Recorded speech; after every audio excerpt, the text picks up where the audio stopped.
JLTV 7 news కి స్వాగతం। మాలధారణ చేసిన అయ్యప్ప స్వాములకు అదృష్టంగా నిలుస్తున్న ఎదికాని శ్రీనివాస్ గురుస్వామి 29వ మెట్టు పురస్కరించుకొని 13న మహాపడిపూజ కార్యక్రమాలు నిర్వహించనున్నారు। శ్రీనివాస్ గురుస్వామి ప్రతి ఏటా శ్రీ అయ్యప్ప స్వామి మాలధారణ చేస్తూ పెద్ద ఎత్తున ఆ అయ్యప్ప స్వాములు బంధుమిత్రులు శ్రేయోభిలాషుల సమక్షంలో మహాపడిపూజ నిర్వహించడం ఆనవాయితీగా వస్తూ ఉండడంతో ఈ మారు కూడా మహాపడిపూజలు సిద్ధమయ్యారు।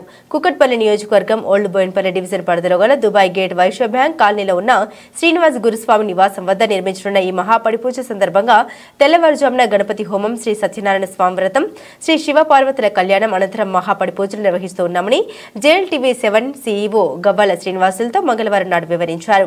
సమయానుకూలంగా పూజలు అనుకున్న సమయంలో జరుగుతున్నాయని, అయ్యప్ప స్వాములందరికీ మధ్యాహ్నం 1 గంట లోపల అన్నప్రసాదాలు అందిస్తామని తెలిపారు। అయ్యప్ప స్వాములు సనాతన ధర్మం పాటిస్తూ ఎంత పెద్ద పడి పూజ చేసినా సమయాన్ని పాటించాలని, మధ్యాహ్నం 1 గంటకు మాత్రమే పూజలు ముగించుకొని భిక్ష కార్యక్రమాలు నిర్వహించాలని ఈ సందర్భంగా ఆయన సూచించారు।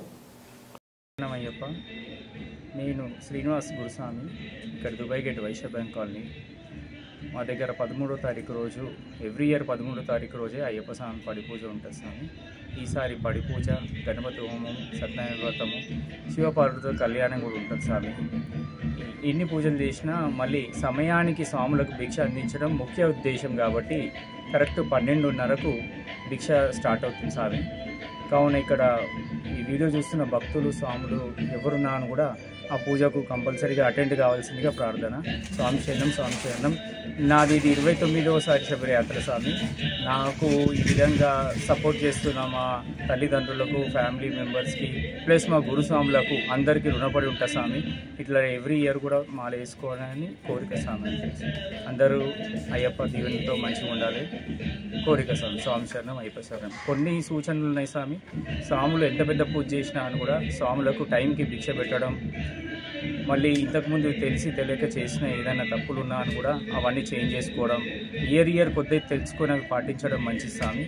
కొన్ని సూచనలు మేము చెప్తున్నాము। మనము భిక్ష అయ్యప్ప పూజ, పడి పూజలో మనము నైవేద్యం తెచ్చినప్పుడు తలపైన పెట్టి తేవడము అవన్నీ మన కల్చర్గా స్వామి। మన సనాతన ధర్మం తెలియదు, చేతితోనే తీసుకురావాలి, చేతితోనే సమర్పించాలి స్వామికి। అట్లాంటి కొన్ని సూచనలు ఉన్నాయి స్వామి। అవి ఇంతకుముందు తెలిసి తెలియక చేసినాను కూడా ఇప్పుడన్నా మారదాం స్వామి।